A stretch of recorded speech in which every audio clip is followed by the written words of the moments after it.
शनैश्चरम्।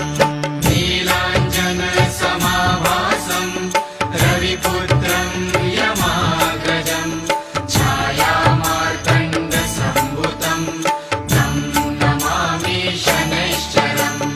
नीलाञ्जनसमाभासं रविपुत्रं यमाग्रजं छायामार्तण्डसम्भूतं तं नमामि शनैश्चरम्।